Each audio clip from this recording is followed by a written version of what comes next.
How's it going, guys? Welcome back to Talk Football. I hope you enjoyed my video last week in which I ranked all Arsenal players. If you haven't checked it out, you can go to the descriptions below and click on the link. For today's video, I'll be rating the top transfers last summer transfer window based on their performances this year. Some of them flopped, some of them turned out to be successful buys. So let's jump straight to the video. Before we start the video, let me give a massive thumbs up to Video Leap, my software for this video. If you guys have time, you should surely try out this app. There are hundreds of functions in it. The top 15 list is given by transfermarket.com. Do note that this video is just my personal opinions. I'm not spreading hate towards anyone. Sorry for a disappointing start to this list, guys, but at number 15 we have Lukaku. What a beast Jovic has been last season at Frankfurt, third top scorer in the Bundesliga with 17 goals. Jovic was a strong and technical forward. Last summer, he completed his dream move to Real Madrid for a towering fee of 60 million euros, but sadly, Jovic is still struggling in Madrid. 2 goals in 23 games, unacceptable for a striker of his capability. But I do believe Jovic has his potential to become one of the greats. He only needs time. I will give Real Madrid a 2 out of 10 for this transfer so far. Number 14, João Cancelo. Throwback to when Cancelo joined City from Juventus as a part of a swap deal with Danilo, I already got a bit confused. Does City really need 2 world-class right-backs in their team? Also, keep in mind that Cancelo cost 65 million euros, not cheap at all for a right-back. But now I remember that they have this man. The Portuguese right-back has played in 10 Premier League and 6 Champions League matches this season, a huge drop from last season at Juve. Also, his performance has been quite dull this season. He has yet given a single assist in the Prem nor the Champions League. With Kyle Walker preferred at right back, should Cancelo leave Manchester City for his career's sake? Number 13, Tanguy Ndombele. At Lyon, Ndombele was their star. He was one of the most highly rated young stars in the league. The 23-year-old midfielder is technical and physically talented, serving as a brilliant box-to-box midfielder. His outstanding performance in France eventually earned him a transfer to North London. He had a rather slow start at Spurs and couldn't match his price tag for the first half of the season. But since Mourinho became manager, Ndombele became more important. But he has yet proven that he's the man to solve Spurs' midfield problems, as he's still quite quiet during most games. He has 2 goals and 2 assists to his name this season. For this transfer, I'll give a rating of 4.5 out of 10. Sorry guys, this might be my voiceover with least enthusiasm possible, but it's Spurs. I'm not a good actor. Number 12, Romelu Lukaku. Fun fact, I've always been a fan of the Belgian striker. Maybe I do have a weird obsession with strong strikers, but I do have to admit that his performance at Manchester United was disastrous. The touch of a brick wall, horrible finishing, sharp decline in pace, frequent show of heading ability. Lukaku had his worst 2 years with the Red Devils. 28 goals in 66 games. These stats may already be considered acceptable, but for the super prolific Belgian monster, his career needs a turnaround to be revived. He joined Inter Milan last summer for 65 million euros. Haters thought his career was over, but the 26-year-old striker slapped their cheeks hard, proving that he's no flop. 22 goals already this season. The Devil has made his return known to the whole globe. How much more will the Lukaku-Lautaro duo surprise us this season?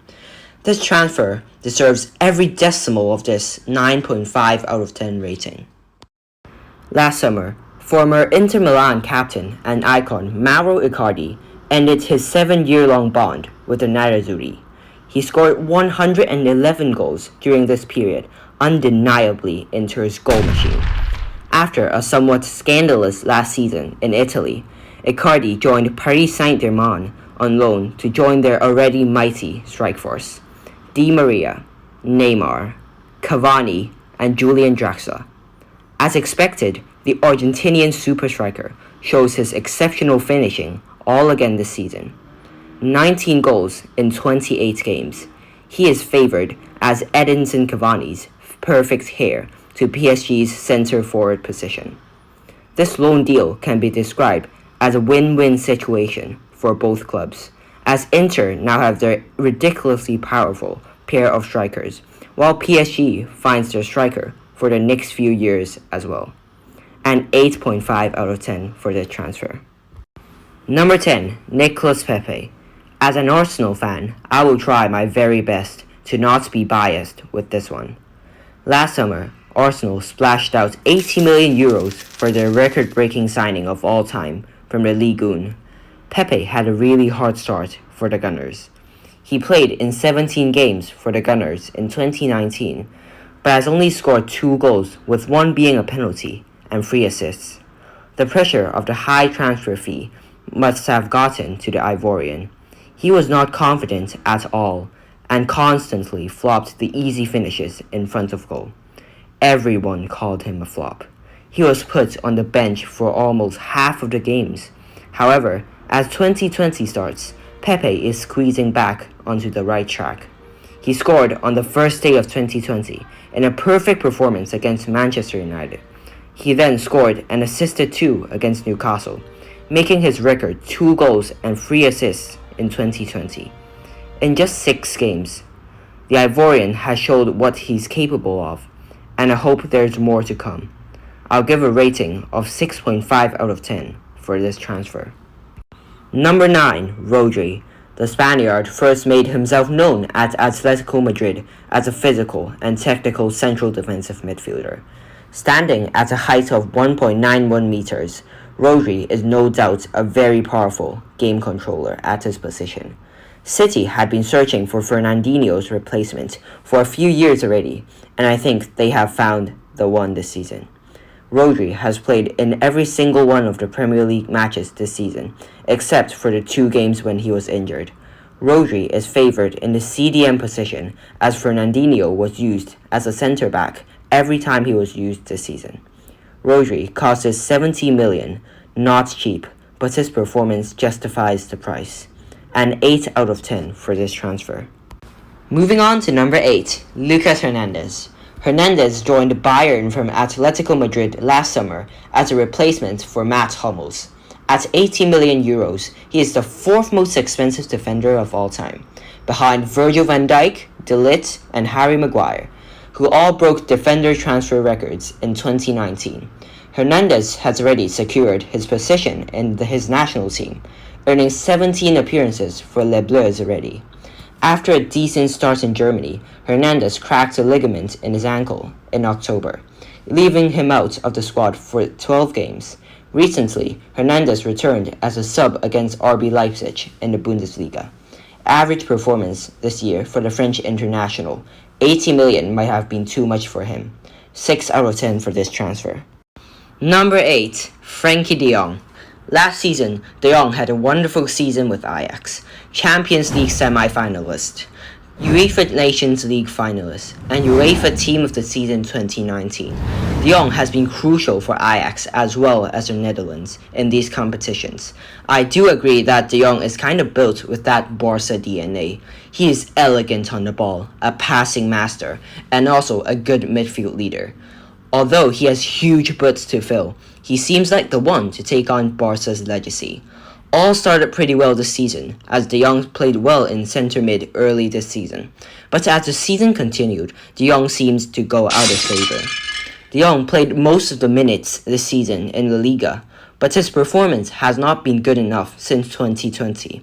There's no argument about whether de Jong is talented. He definitely is. But he has lots of work to work on until he is prepared to replace Xavi and Iniesta on the throne of Barca's greatest midfielders. A 7 out of 10 so far for this transfer. He might be only 20 years old, but he's already the 2nd most expensive defender in the history of the game, just a tiny 1.5 million behind Harry Maguire. Same as his compatriot de Jong, whom I just discussed on just now. De Ligt was purely immense. He scored a banging header against Juventus to knock out the old lady in the Champions League quarterfinals. That game beautifully sums up how crazily mature and technical De Ligt is at such a young age. With De Ligt in the squad, look at the Netherlands centre-back duo. Oh my god, how are strikers supposed to score against the two best defenders in the world? But sadly, things have gone the opposite way of De Ligt this year. Everyone thought De Ligt would definitely be the Serie A leaders' first choice defender this season, but they're wrong. After some disastrous performances, Juventus seemed to turn to Maguire as their defensive main man instead of De Ligt. De Ligt simply couldn't look as solid as last year. He didn't seem like a defender with 75 million market value, but we understand. As a 20-year-old, it's absolutely not easy to lead one of the best defense lines in the world. De Ligt would still approximately have 15 years left in his career to prove himself, so he can take his time to learn more. I would give a 4 out of 10 for this transfer. Before we move on to the top 5, let me give you 10 seconds to subscribe and like the video. 10, 9, 8, 7, 6, 5, 4, 3, 2, 1, Number 5. Harry Maguire. United fans, I'm sorry, but this guy is just not worth 87 million. He's more expensive than Van Dijk. Maguire is a pretty decent defender for a middle-class club like Leicester, but that doesn't make him the most expensive defender ever, does it? I do think that Maguire is just a very overrated defender. Well, except his head size, but seriously, he's nowhere near the level of Van Dijk, Ramos, or even Silva, Piqué, or Chiellini. Don't even bring Maldini, Cannavaro, Puyol, or Nesta into the discussion. Let's take a look at Maguire's stats this season. So far, after 27 match weeks played, Maguire has won 130 aerial duels and 32 tackles, ranking at only number 102 in the league, not even in top 100, tied with Deulofeu and Phil Bardsley, less than Enda Stevens or Frederick Gulbert by a half. I don't even think you know who they are. And only a quarter of Ricardo Pereira? What? I just can't believe my eyes. Well, I mean, I guess stats don't tell the whole story, but yeah, Maguire is just a very bang average defender. Definitely not worth 87 million. Very overpaid. 3 out of 10 for this move. Number 4. Philippe Coutinho. What else can I say? The most disappointing transfer Barcelona ever made. Without any doubt, Coutinho was an absolute magician at Liverpool. The streets will never forget his trademark right foot curl goals. After a few transfer windows full of everyday Coutinho to Barca rumors, he eventually made his move to the Catalans in January 2018. Everyone knows what happened to him there. Last summer, he made a loan move to German leaders Bayern to revive his career. Phil had a top-class performance in his first few months with the team. Even I thought maybe the Brazilian was back, but time eventually proved me wrong. By the start of 2020, Coutinho has been pretty average, and has now been replaced by either Kingsley Coman or Serge Gnabry on the wing.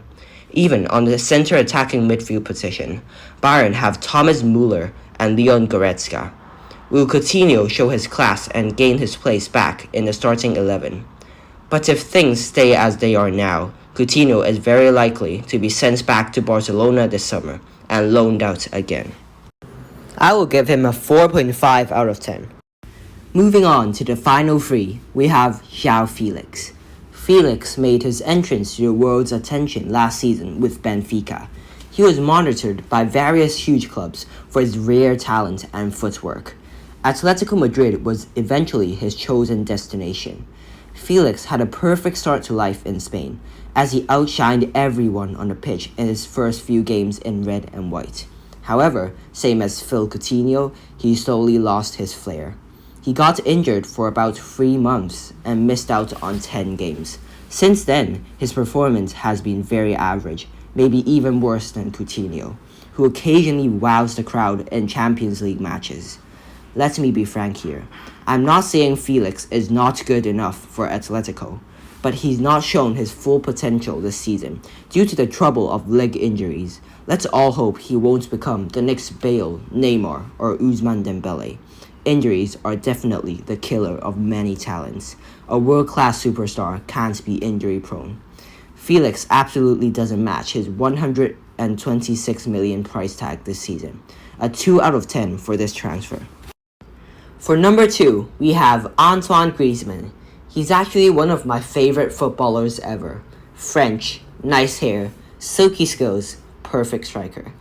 This previous summer, Griezmann joined his fellow national teammate Dembele at Barca as a replacement for the 33-year-old Luis Suarez, who has shown signs of his downfall in these 1 to 2 seasons. There were a lot of doubt from fans globally when Griezmann signed for the Spanish Giants. Griezmann plays best in the second striker position, like where he plays at behind Giroud in his national team. But as Barcelona already have Messi in that position, is Griezmann suitable for Barcelona's tactics? Early this season, former coach Ernesto Valverde played Griezmann as a left winger, where Griezmann played in his youth years for Real Sociedad. Now that Barca have switched coaches, Griezmann has switched to the striker position following Luis Suarez's season-ending injury. Griezmann is currently still adapting to life in Barcelona, but there's no more time to spare. Barcelona would have to heavily rely on Griezmann, as he is the only world-class striker Barcelona has for now.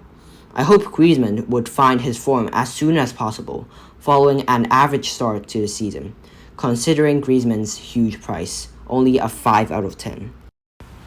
Finally, we have gone down to the last one on this list, Eden Hazard. What a disappointment he is.